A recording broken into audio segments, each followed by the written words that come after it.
Hello everyone, welcome back. We have another Photoshop tutorial for you this week. This week we're going to cover photo adjustments. More of those adjustment layers that we learned a little bit about last week, as well as a few filters that might be interesting for you. And we'll also learn batch exporting, which can be helpful if you are a photographer and happen to work with raw image files. Now, to do this, we'll need to download a folder from the Files tab on Canvas. So if you go to the Files tab, you should find a .zip folder called Andrew Croft 7. And just like we've done in other weeks, you'll need to download that and unzip it.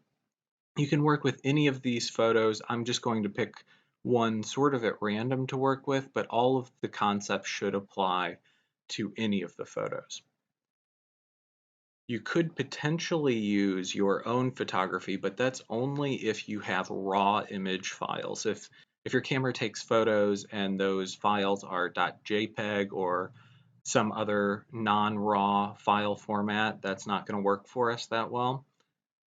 Now, this Alexander Croft folder is not a series of photos that I've taken personally, but they are free for you to use. So if you do end up with something that you want to include in your portfolio, you are free to do that. All right, so without further ado, let's get into this thing. I'm just going to select the first image from this series, and if I right-click it, I should be able to open with Photoshop. And if you don't have that option, you can always choose another app and then choose Photoshop. If you see thumbnails in Windows, chances are Photoshop is reading that stuff for you since these are raw image files. So as we open it, something interesting is going to happen. It'll be a little bit different than what we're used to opening JPEGs directly in Photoshop. It will automatically open a filter. So kind of similar to what we did with the dust and scratches filter, only it's a much more complex filter. So as soon as we open it up, if we've never used Camera Raw before, it's going to give you a couple of options with user interface. So it kind of depends on your personal workflow, how you want your tools to be laid out. So in this case, you have thumbnails at the bottom. In this case, you have thumbnails on the left side, and tools are both on the right side regardless. Whichever one you choose is just fine. You just might find some of your buttons are in a different place than mine. So you'll get this other window here if you've never opened the Camera Raw filter before, and that says, hey, these are the things that are somewhat different from the earlier versions of the Camera Raw filter. So if you are somewhat familiar with this, but it's been a while, then maybe this is something to read. If you've never used it before, no worries. We're going to kind of go over at least the simpler aspects of the Camera Raw filter. If we click Get Started, we will just jump into the filter. So the idea is if you have a raw image, it has a lot of versatility in terms of what you can do to manipulate that image. So there's a lot of room for you to increase the highlights or bring down the shadows or adjust the color to make your image look like what you want it to look like. And the Camera Raw filter allows you to manipulate those elements. So if we look on the right side, we see a whole host of adjustments that we can make. Even in the basic tab, we have a significant amount.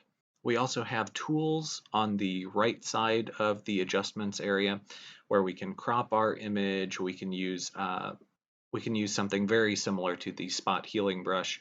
We can use an adjustments brush. So again, something very similar to creating masks there.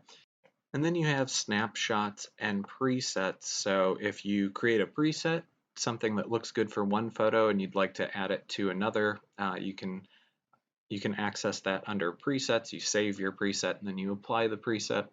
Snapshots are very similar where we can look at our custom settings on the fly.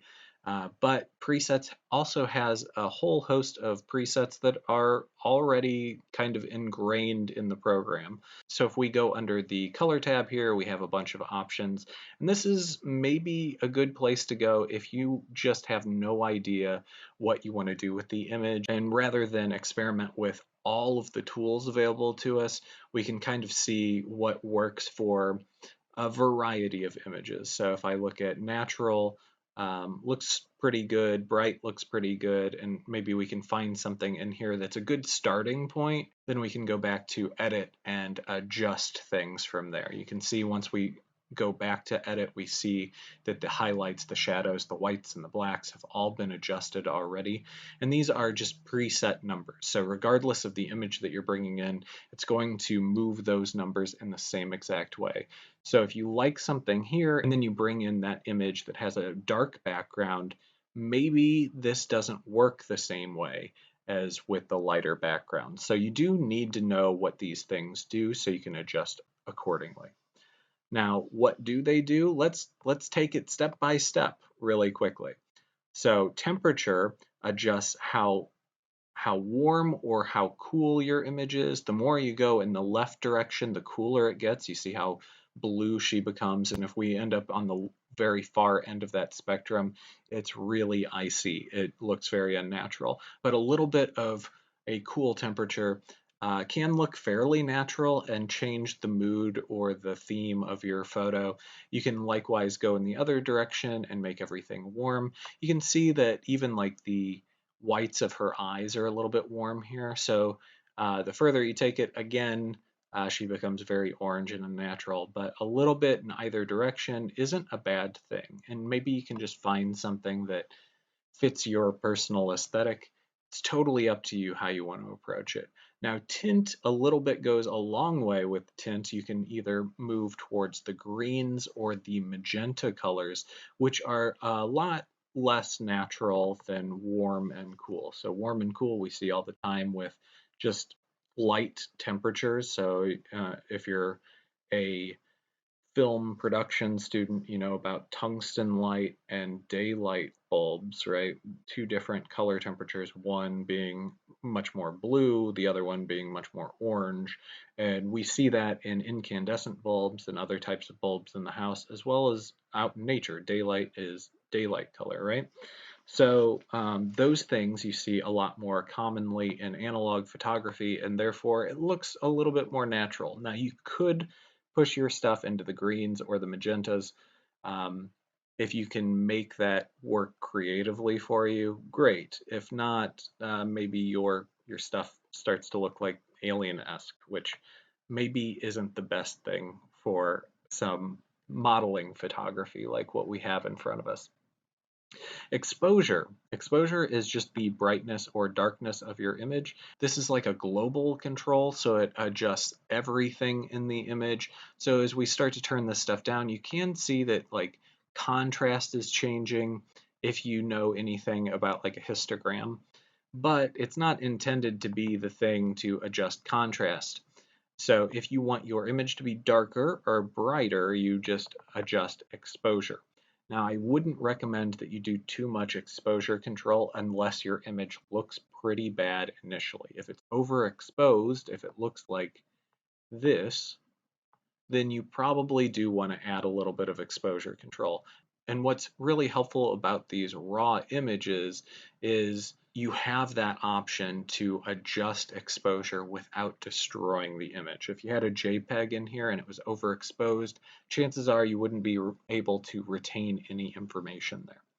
Now, contrast increases the contrast of the image. So your brights will get brighter. If you look at your histogram up here, you can kind of see what's happening. So this is the bright end of your image. So all of the very high highlights in her hair, and then this big spike here is probably all of this background that's like a pure white. Also this little area down here that is maybe like a white dress. It would be in the high end of the histogram. Everything that's dark would be in the low end of the histogram. You can kind of hover over these things and it tells you exactly what these areas correspond to. So these are your blacks, these are your whites, highlights, shadows, midtones. So as you adjust blacks, whites, shadows, highlights, and midtones, you can see your histogram change. As we turn up the contrast, we can see that your highlights are moving to the far end of the histogram and your shadows are moving to the other end of the histogram, which essentially increases the space of the midtones. So as you turn up contrast, you get more detail, you see more detail in the midtones and less detail in the highlights and shadows. And generally that makes a slightly more pleasing image because what we care about is usually in the midtones. Now, if it's not in the midtones, all of a sudden contrast becomes an issue for you. If what you want people to look at is actually in the highlights or the shadows, you probably don't want to use a universal contrast control. So this is probably just too much for my taste, so I'm just going to turn it down a little bit. There was plenty of contrast in the image before. It is turned up a little bit. It's a plus 15. A little bit goes a long way, and generally when I see people getting into photo adjustments, they tend to put too much contrast in their image because it kind of looks nice to them and they want it to look even nicer, so they go a little bit too bold there. Now we can add contrast by turning up the highlights and turning up the whites and turning down the blacks and the shadows. It would do the same thing essentially, right? You would push the highlights and whites up further and the shadows and blacks down further, therefore expanding the area of midtones. But you can also work kind of closely in these areas. So if you find that you've turned up the contrast, but you'd like to bring up the blacks because they look a little too black, you can certainly do that.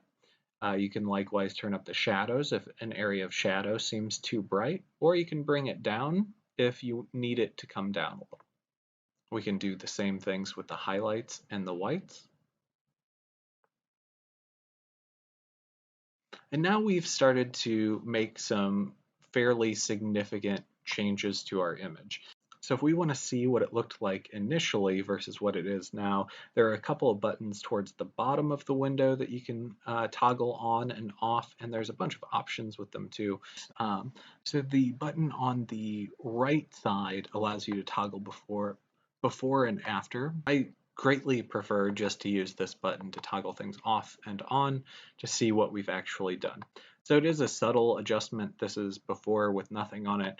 And these are the adjustments that we've made working purely with the tonal range, right? The darks and the lights and where we want those things to be.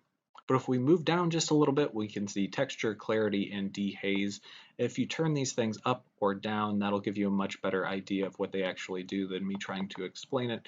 Texture will increase our ability to see the texture if you turn things up, and if you turn it down, you'll see that your image gets a little bit more blurry looking. You don't see as much texture. So if you really want to be able to see her hair, you can turn up the texture.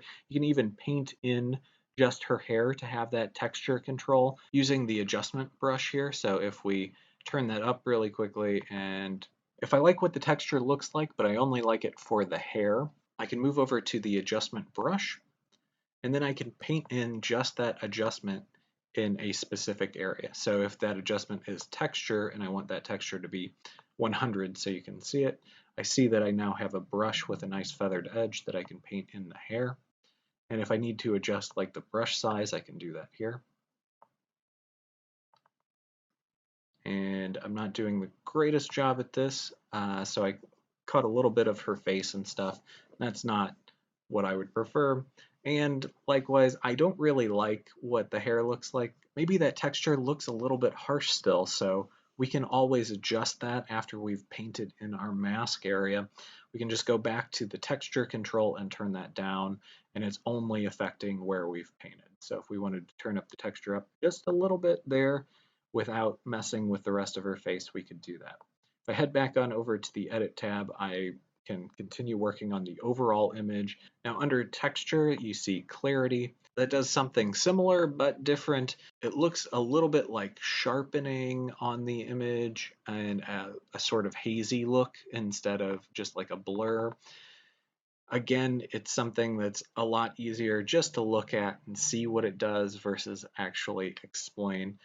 Dehaze again does something similar. As you turn up the dehaze, it gets a little bit sharper, and as you turn it down, it gets hazier. So it gets both brighter and blurrier. Maybe a little bit of haze looks nice with an image like this, but the more you go into the negative with dehaze, the more things start to look like yearbook photos a little bit. So maybe we stay away from that, or maybe it fits with your aesthetic and you want to use it. Vibrance and saturation both work with color. So you see that there's a little bit of an increased like saturation look to our image. We haven't adjusted saturation, but instead we adjusted vibrance, which does something incredibly similar to saturation. So there's our vibrance control. If we turn up the contrast, or if we turn up the saturation, we see the colors pop or turn black and white on the far end of the spectrum. If we do the same with vibrance, we don't see the colors completely disappear, so maybe it's more of a subtle correction than saturation. But you can adjust these things on your own and find what works for your image again. You can tell the difference between each of these things because these sliders sort of indicate what's going on. So temperature, you see the blue end of the spectrum. So if you move that direction, your image gets bluer. If you move the other direction, your image gets yellower. It's more orangey, but it's a good indication of what you're doing. Tint, more green left, more magenta right. Exposure, texture, clarity, dehaze, all that stuff, you'll see black and white. So it doesn't mess with the colors at all. Instead, it messes with the brightness or darkness. In the case of texture, clarity, dehaze, you have a barrier between that and the luminance adjustments, texture, clarity, dehaze. These three deal with how in focus or clear or hazy your image is. It doesn't really mess with how bright or dark things are. Vibrance and saturation, you can see it go from a gray scale to almost like a rainbow color. And that doesn't mean that things are getting more yellow and then red as you move in that direction on the spectrum. Instead, it just means that the color is getting more intense in one way or another. Now, what I would recommend if you're a beginner is just to work with the tools that I mentioned previously, but if you are familiar with curves from another class, you can certainly do that here, and we'll cover curves in our adjustment layers. So you can apply those aspects directly to this area if you want to come back to it. If you find that that tool works for you, then work with that tool. A lot of people are either slider and color wheels people or curves people. There are some people that use both interchangeably. Usually you'll find people with a preference on these things. So if you feel like curves is a little bit more natural for you, feel free to use curves. Beyond this, there are several other options that you can use to tweak your image, and a lot of these things are kind of specialty. So if you wanted a vignette around your image, you wanted those darkened edges, that is available to you inside the effects dropdown. You can also find things like adding digital noise or grain to your image if that's something that you want in terms of like an aesthetic choice. All of that stuff is here. These are very much more like niche tools, but you might find yourself using them very often depending on what your aesthetic is. So I highly recommend that you just open these things up and experiment with what they do and stuff. If you're at all concerned about losing something in your image that you otherwise wouldn't want to, make sure that you create a snapshot or a preset so then you can always get back to what you did before. So before I open this thing up, I do think that this is just a little bit distracting, the bit of dress there, and I can't really tell. I don't have context that it's a dress or if it's intentional or what. So I'm going to go ahead and crop that really quickly using the tools inside the camera raw filter. If I go to crop and rotate, I can go ahead and crop things a little bit. So I can click, drag, and hold and bring my edges in closer. Now when I'm happy with everything, I'm happy with my crop, I'm happy with my image adjustments, I'm happy with everything inside the camera raw filter, maybe I want to go into Photoshop and do some additional Photoshop stuff, or maybe I'm just happy with this and I'm finished at this point. So you have two options. You can either click open, where you'll now open your image inside Photoshop to do additional corrections or maybe add text or something that is purely Photoshop and not just in this camera raw filter, or you can press done and it will just kind of go away. So what happens when you press done? It doesn't create like a JPEG or an export for you or anything. It actually saves all of the stuff that you did in that camera raw filter as metadata. So if I go back to my Explorer window in the Alexander Croft folder, I'm going to see that there's image 7169 and then image 7169.xmp. So that is like a metadata file. So as soon as I reopen this image, if I open with Photoshop, it reopens it in the camera raw filter and all of those settings that I've made are saved. So that XMP is a very, very small file, but it saves all of those adjustments for you and then applies those to the photo as you open it. Now, if I click open, that metadata file still exists, but the image also opens inside Photoshop. So I'm going to go ahead and click open and do some additional work here. So now that it's in Photoshop, I could potentially export this thing. You see how it's a .cr2, a camera raw image file? If I wanted to post this on Canvas, I would have some trouble with that because web browsers can't understand .cr2s very well.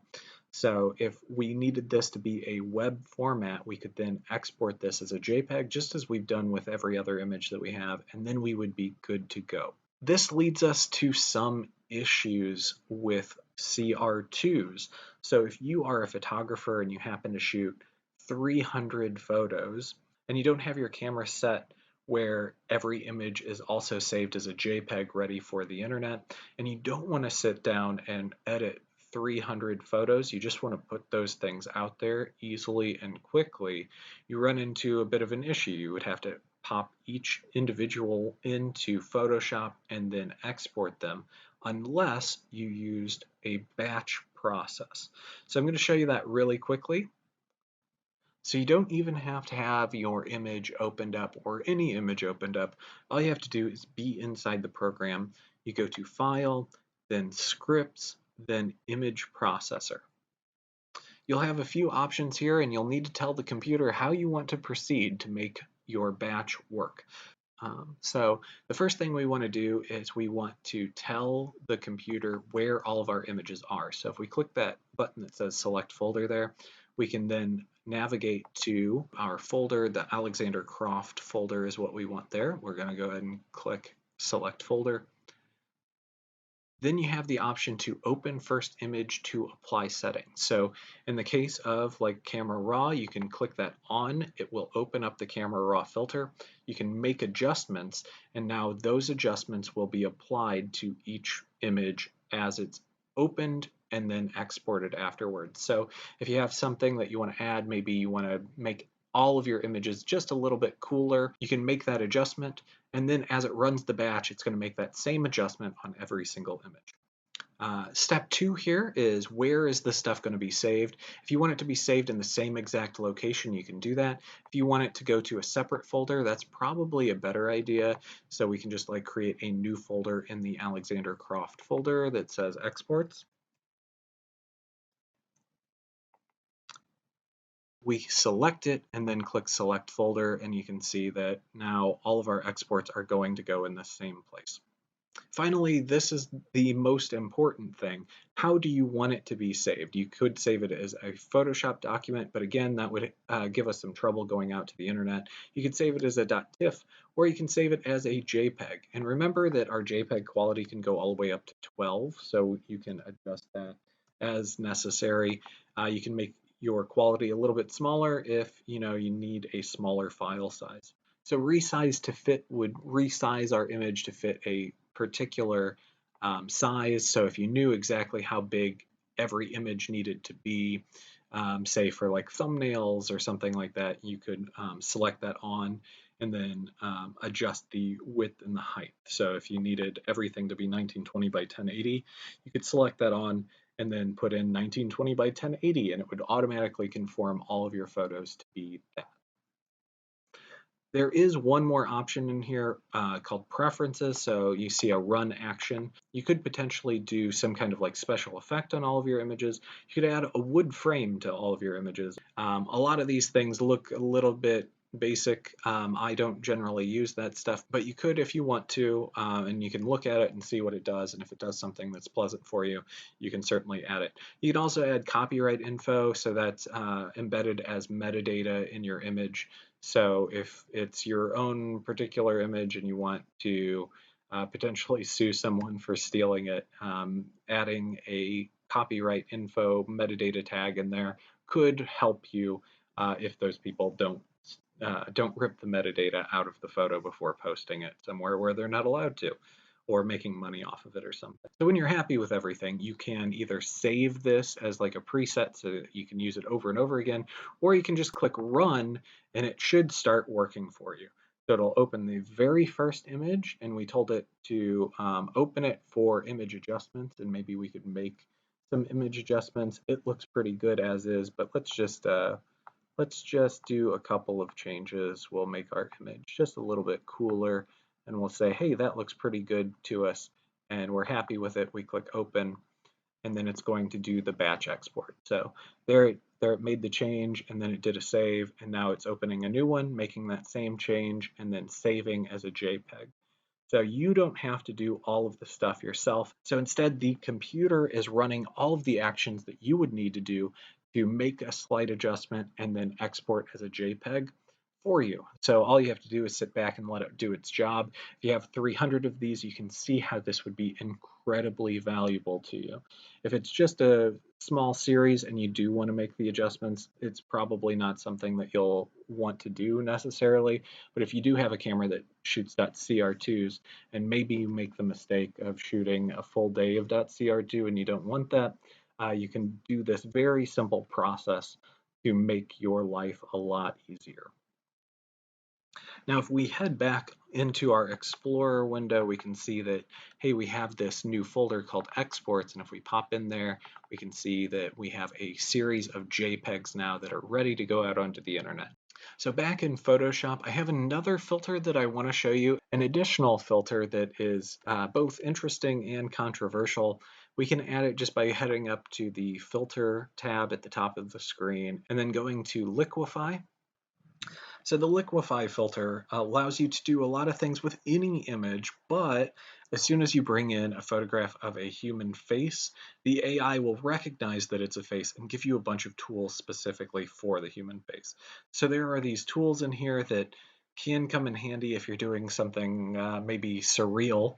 There's the pucker tool and the bloat tool and the twirl tools, which would do essentially like these things. It would twirl the image, right? Or it would make an area of your image larger. So if I just turn up the brush size here and I wanted to bloat out the eyes like this, it would be a very silly thing to do.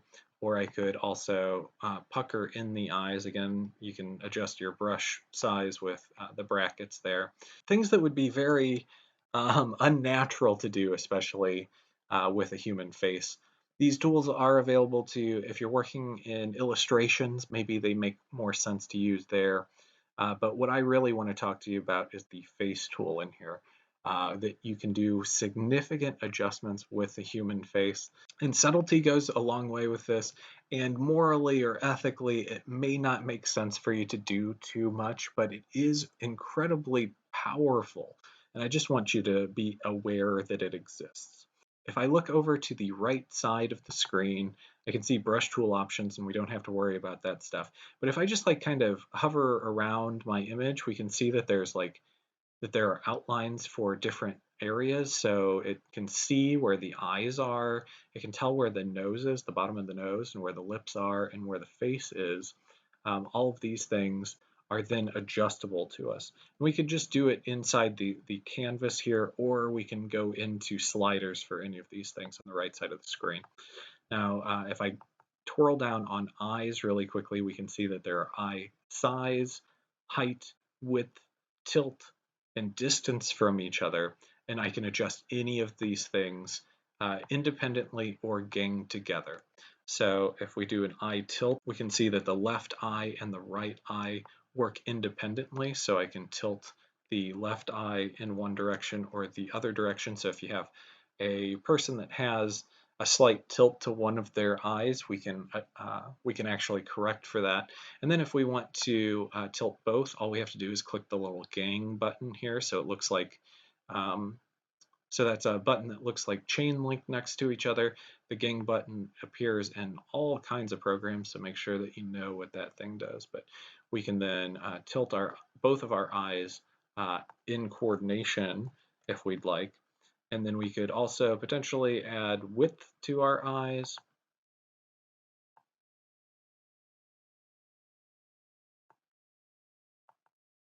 Height to our eyes. Turn up the eye size if we'd like as well. And at this point, she looks like an alien, but you understand how significant this tool can actually be. So it's not really affecting anything other than the eyes here. It masks everything for you and adjusts these things on the fly. So if you consider where we were last week, where we had to create masks ourselves painstakingly just for color, we can actually have these masks created instantly and smoothly without any kind of ugly outlines. And we can adjust significant things like the size and distance of these items. We can also adjust where the nose goes. We can adjust the shape of the lips or the size of the lips. Now, if at any point you've gone a little bit too far, you want to reset what you've done, there's a little button up here for reset, and you can just kind of reset everything back to scratch and then potentially work very subtly in these areas, which I think is a very important factor here. Work as subtly as possible. So if I try to work ethically here, I might say that this eye looks a little bit more closed than this eye. Maybe it wasn't the perfect time to snap a photo, but we like the pose and we like everything else about it. So let's just kind of correct that right eye a little bit. So I can go to eye height and it would be the right eye, and we don't want them getting together. We just want the right eye to turn up just a little bit. Now that eye looks a little bit bigger or a little bit more open depending on how you look at things. If I want to see before and after, I can toggle off and on the preview checkbox down here. And that doesn't really change her face shape too much. Maybe I went a little bit too far in the eye height there. Maybe that's a little bit better. 17 up. Yeah, that's nice and subtle, but it corrects a little bit for an issue that was just in camera. Now you could go a lot further with it as well if you wanted to potentially add a smile to our character.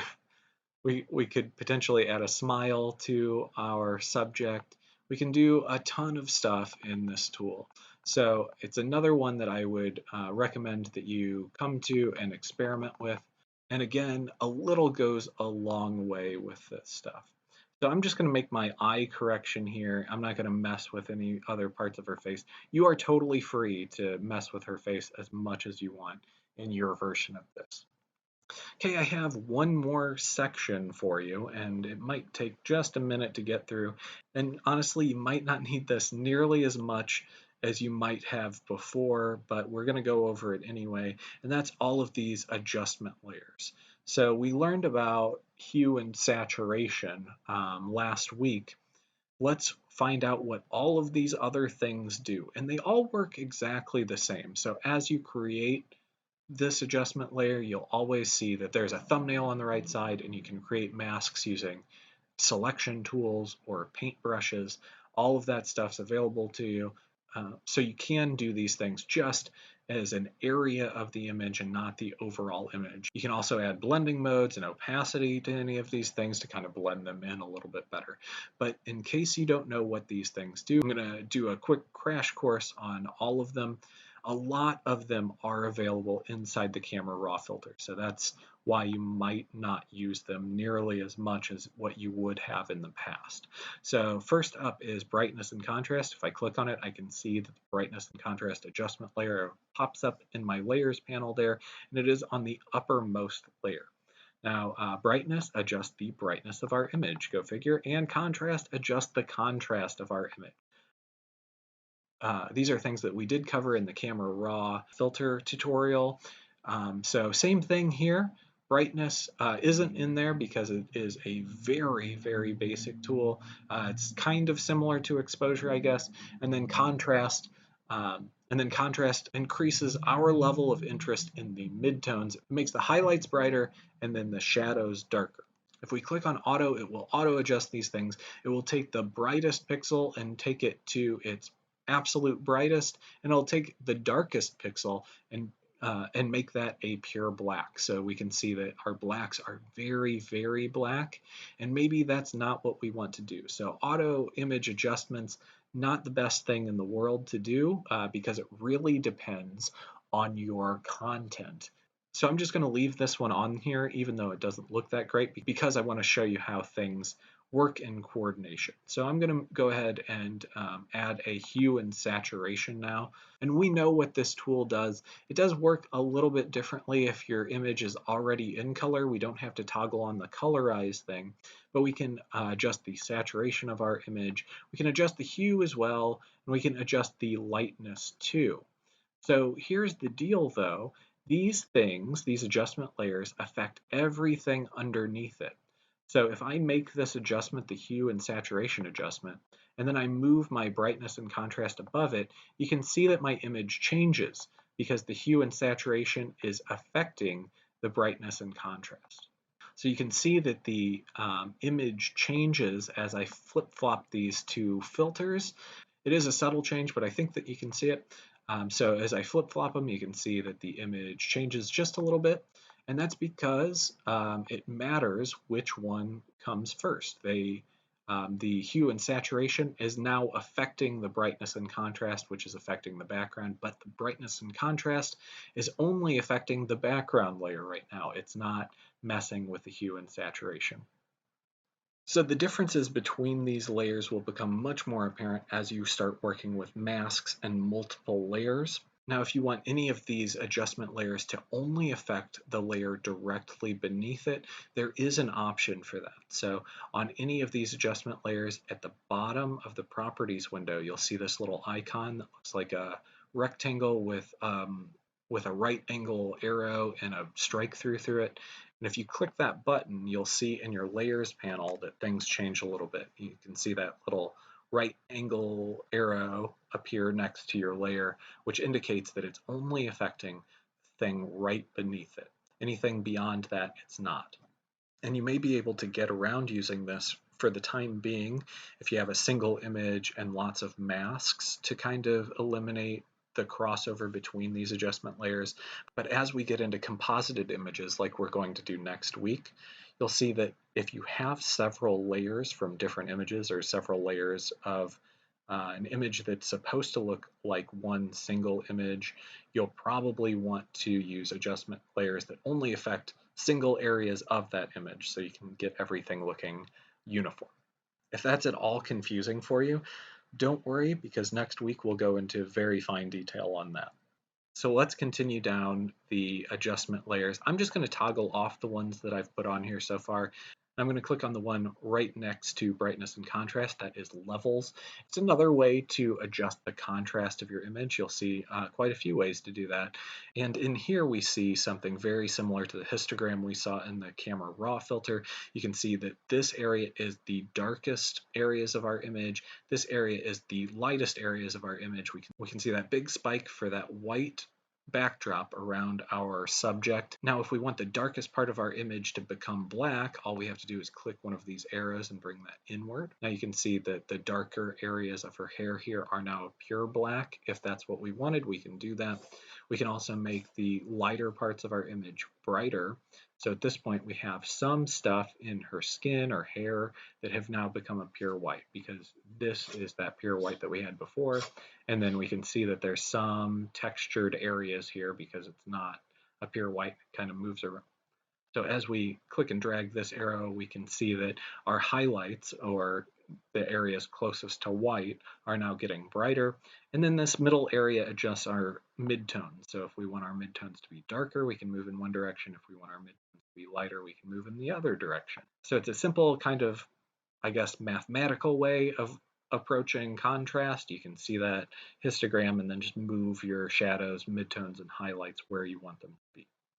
I'll just shy out that layer too, and we'll head on over to the next one, and that is curves. A little bit like levels, but it's also kind of like a line graph. So this line that goes from the bottom left corner to the upper right corner, this is a pure black, this is a pure white. In case you have trouble with that, you can see it right here, black bottom left, white top and right.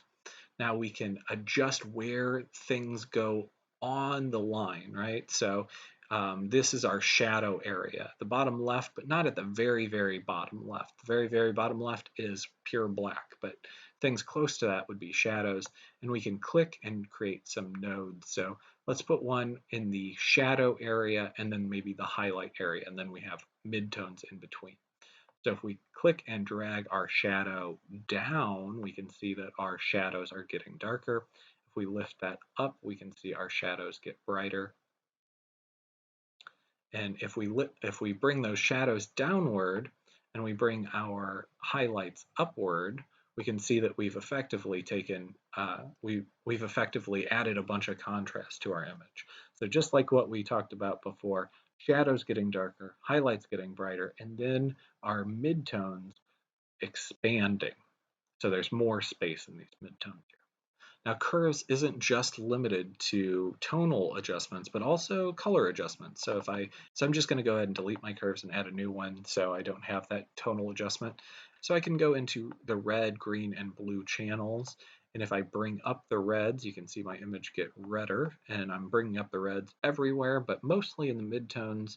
And then I could potentially do something like bring the greens down. Now my image is getting even redder, but it's kind of magenta. It's a mix of red and blue. So you have red, blue, and green. You can adjust those things independently using curves as well as some other tools. I'm just going to shy out my curves, and I'm going to move over to the next adjustment layer, and that is exposure. So let's go ahead and click that really quickly.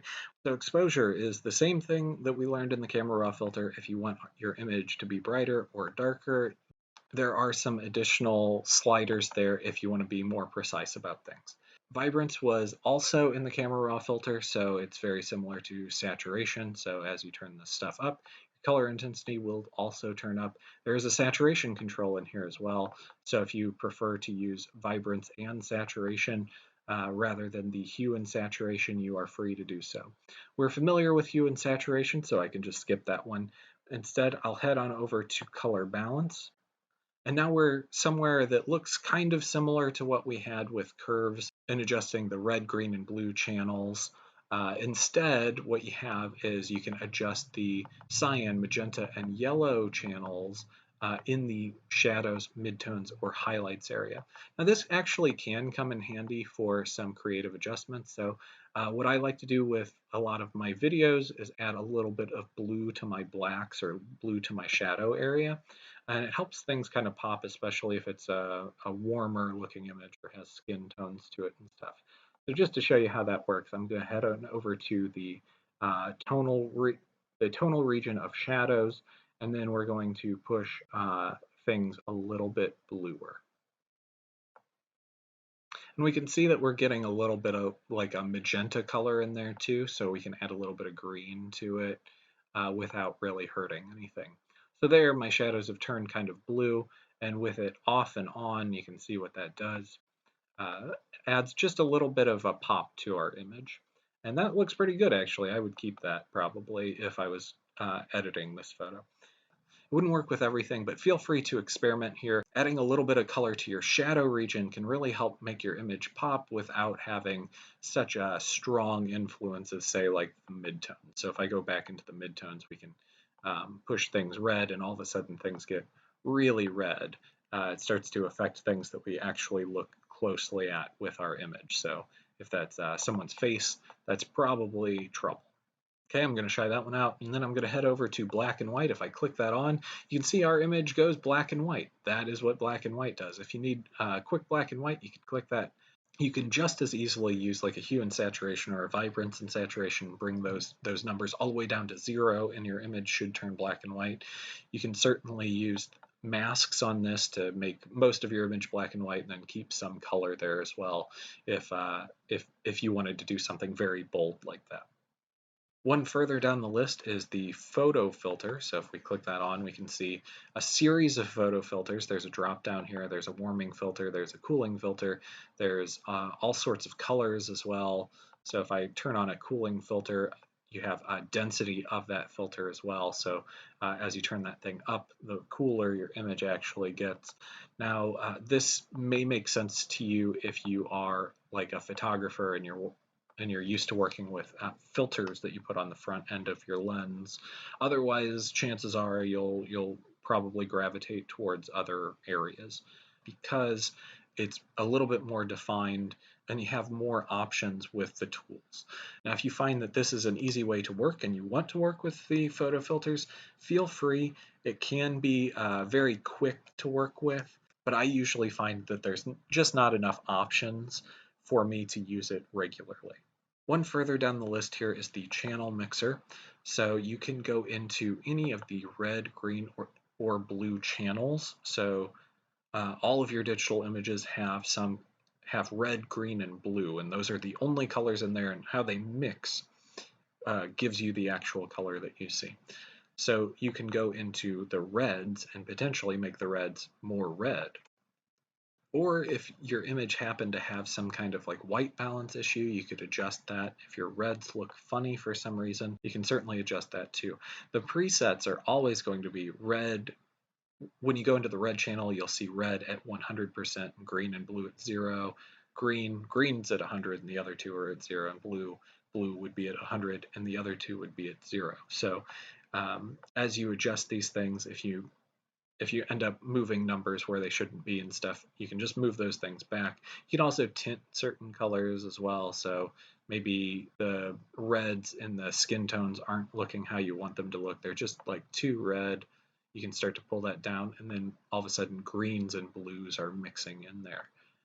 This is generally not something I mess with too often, but if you did happen to have like a white balance issue, or your camera gave you back something that was really unnatural, it could potentially come in handy, just not super common to use. One further down the list is the color lookup table. So if you are a video person and you use LUTs, so those are lookup tables for potentially cameras or just generalized looks, right? So for beginners, this probably isn't going to make a huge difference for you, but I know that we have at least a few video people in the class, and if you are familiar with lookup tables, LUTs, and you want to use those outside of video in the photo world, you can certainly use those here. So you add the adjustment layer, the color lookup, and then you use the drop down here to navigate to your lookup table or your .3dl or .look or .cube, and then you can select it, and then it's a certain look that is added to your image. So a lot of people in the video world buy LUTs or make LUTs, and then you can use those not just on your video, but also in your photography. All right, we're moving down into the last row here, and these things are highly unlikely that you use very often. They're like specialty filters, special effects, right? So if I click on that first one, invert is going to invert our brights and our darks, so the dark stuff gets bright and the bright stuff gets dark.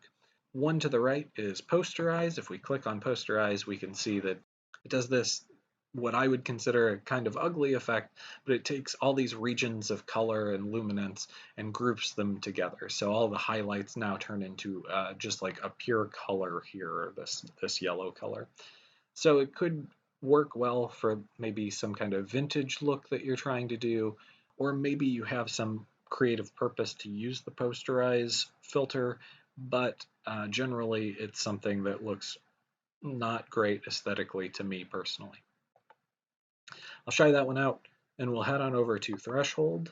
So it does something similar to posterize. I would consider this closer to like a Xerox scan effect, right? So you can adjust the levels that are here as well. So you just find something that gives you the effect that you want. And it's just like an extreme version of contrast. So the darks are a pure black and the whites are a pure white, and that's it. There's no gray in there. It's just black and white. This could actually come in handy if you're trying to do some sort of illustration out of a photo, or you're going to do like a flyer or something and you need a very stark image. It can also work pretty well as like a thumbnail image. If we use the crop tool and we crop this down, we can have something aesthetically very, very different in just a few seconds. The selective color adjustment layer is pretty similar to the channel mixer. We can go into any of the color channels. This time you have cyans, magentas, and yellows, as well as blacks to work with, so it is a little bit more defined. And also things don't move quite as prominently with the sliders, so as you turn this stuff up, it doesn't become so bold as the channel mixer. If you have relative selected, it's going to be even less prominent. If you turn on absolute, it becomes more prominent, but even then, it's not super bold. We have just one left, and that is the gradient map. If we turn that on, we can see that we can create a gradient, and right now the gradient is just pure black, but we can change these colors here. If we look at the bottom two squares with arrows here, if we double click that, we will have the option to change the colors. So if we want to map from red to yellow, we can change those two colors, and then we have this. We're basically sucking all of the color out of the original image, and where our original image goes from black to white and all of the shades in between, we're replacing those colors with these specific colors. So the blacks appear as this like darker red, and the lights appear as this more yellow color. Again, I guess it's very similar to like that threshold where it could work in a really creative sense. A flyer it would be great with. So all of that bottom row works as like a very bold creative decision. And you can always make these things a little bit more subtle by using blending modes or opacity. So if we just go into the opacity controls here. So now I have like this kind of subtle shift in our blacks and our highlights where the white in the background isn't exactly white, it's got a little bit of a yellow tint to it, and the shadows and the hair are a little bit orangey. So if you want to go into the shadow area and give it a little bit of a tint without adjusting the overall image in a very bold way, you can do something like this. You can also use any of the other tools. So a lot of these things can do very similar things, and it's kind of up to you to find the tools that you use the most often. So that is our assignment for this week. We're going to work with these camera raw images, and we're going to make adjustments. You'll have two of the images that you need to do. I would prefer if you did one with a light background and one with a dark background. One of them you have to use the camera raw filter to make your adjustments. The other one you'll use adjustment layers to make your adjustments. Feel free to use masks for any of this stuff, and you can potentially use the liquify filter on both or none. That is totally your creative choice on how you want to approach this thing. So make your adjustments, export these things as JPEGs, upload them to Canvas, and embed them for us to take a look at. So this should be a fairly easy project. It's very subjective. It's your personal aesthetics. We do want these things to look natural, so please don't push things into the heavy greens or the magentas. Keep skin tones looking natural. You can do some creative things like add color into your shadows or the black areas of your image, or potentially in the highlights as well. You can feel free to experiment there. But the hope is that you'll create some pleasing looking images, not anything that's like assaulting to our eyes, right? So pick two images and make them as pleasing as you can with the tools available to us, and give us a little bit of text and tell us which tools you use to get the effect that you're going for. All right, that's it this week. We'll see you next week with maybe our most complicated Photoshop tutorial of the semester.